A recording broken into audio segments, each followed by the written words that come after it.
Welcome and thank you for joining me at the table. I'm Thomas Dodderwick, and today I have the pleasure of sitting down with His Excellency Bishop Jeffrey Fleming, who was ordained as a bishop 1 year ago today. And we're going to just talk about his time as a bishop thus far and his vision for moving forward whenever he does become our ordinary. Bishop Fleming, thank you for joining us. Good to be here. Last year, 1 year ago today, you were ordained a bishop. And that kind of sounds strange to people because you were already ordained a priest. And so can you speak a little to the difference of you actually have been ordained 3 different times, right? Correct. Yes. Yeah. So it's really, with bishop, the fullness of sacred orders. Never thought it would happen, but it did a year ago. I can't still believe that. But it's been a blessing, a blessed year. I know that you have shared your story many times of when you got the call from the nuncio, but there are people who I think you still have yet to meet without throughout the diocese. And so could you share a little bit of that story? Yeah, so I was actually returning from Missoula to Helena from a funeral. It was the Saturday of Palm Sunday. Had about 45 minutes before Mass began, and I was about 5 blocks away from the parish, and my phone rang in my car. And I came up with an area code 202, Washington, D.C., and I thought, I probably better answer this. And it was the nuncio, and he asked if I was alone, and if we could talk. I said, I'm alone. I'm in my car. He said, well, pull over. I'm not going to talk to you until you've pulled over and stopped. So I did. And then he informed me that Pope Francis had named me the coadjutor bishop of the diocese next door, Great Falls-Billings. Do I accept? And I did. And it has been a whirlwind since then, but a good whirlwind. So, I want to focus just a minute on a portion of that conversation that a lot of people don't realize, is that the nuncio asked you whether or not you accept. Is that an honest question from the nuncio, or is it an arm-twisting kind of, you accept, right? Maybe a little both, but it is an honest question. And I could have said no, and that would have been fine. But throughout my priesthood, if the Holy Spirit is calling me, I'm going to try to say yes. And so I said yes. So once you accepted from the nuncio, what was the process like between then and when it went public? Right. That was the hardest part, because the nuncio told me I could talk to 2 people, Bishop Warfel and Bishop Vetter.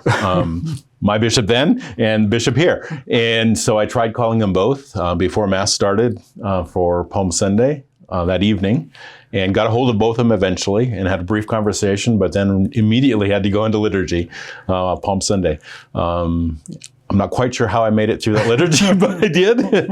I then spent several hours that night in prayer. And then 10 days of not letting anyone know, including my family. And they were with me over Easter and beat me back to Great Falls. I was trying to avoid them going, why are you following us? But they didn't notice I was behind them. So once the announcement was made, what kind of reaction did you have from your family and from friends who have known you as a priest and former parishioners and that kind of stuff? I think it was a shock for everyone. I just started at St. Mary's in March, so I was there 6 weeks. And so here we're making a change. Family was very supportive. Everyone has been very supportive. And it's been a good journey. I know since you were ordained, you have racked up a lot of miles. Yeah. I mean, the diocese is large, and you've seen just about every corner of it by now.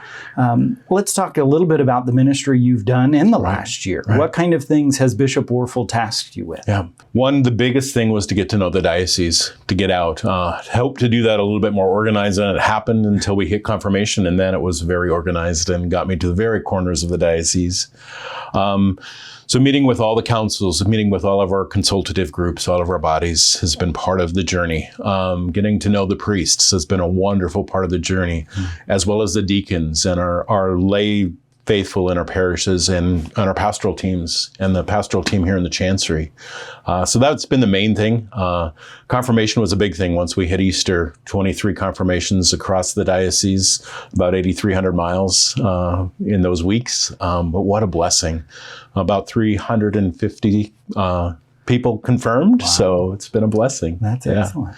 Yeah, but it's been just so nice to get to see the diocese. There's still a number of places I need to get to, and that will be happening. I know you have spoken here at the Pastoral Center about you are going to be a bishop on the move. Right. That you don't plan to spend every day here at the Chancery. Yeah. How do you envision that? How does that work? That's getting a little clearer, but also the size makes it a challenge.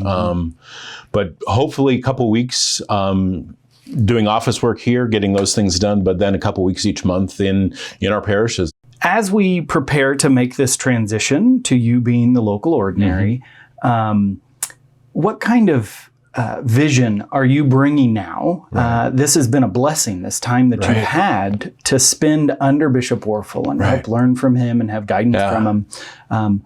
What kind of ideas and visions are you excited to bring once you're the ordinary? That's one of the unique things with a co-adjutor bishop is you get a transition period rather than having a time without a bishop. Often in our rural dioceses that can stretch to 2 years where there's no real leadership from the bishop's office. And so that doesn't happen. So I've had a chance to get to know the diocese and some of the people. Some of the areas I really hope to focus on is our youth and young adults and family ministry. I think that's key to where God is calling us all to be disciples. My motto, go make disciples, is kind of my guidance, in getting out to the diocese also, not staying stuck in an office, but being out in the diocese to be with the people of this diocese. Why is that so important to you, that you are among the people of the diocese as the bishop? And that really has been Pope Francis's call to bishops, is he says to have the smell of the sheep. And so it's who we're called to be, is as a shepherd to be with our people. And what happens in Great Falls is different than what happens in Plentywood. We're one faith family, but there are differences, and I need to experience that and live that with our people. Can we talk just a little bit? There are some people, I'm sure, who don't even know what a bishop does. He shows up for confirmation once a year, and he knows that he's in charge of the local priest. That's about it. Exactly. And the bishop's name gets said at Mass every Sunday. Yeah. What is it that bishops are charged to do as the shepherds of a diocese? It's often a question I've asked the confirmation students. Why am I here? Why can't your pastor just do this? And they've not had a good answer. And it's because it's a challenging answer. Yeah. Part of it is the bishop represents the whole church as well.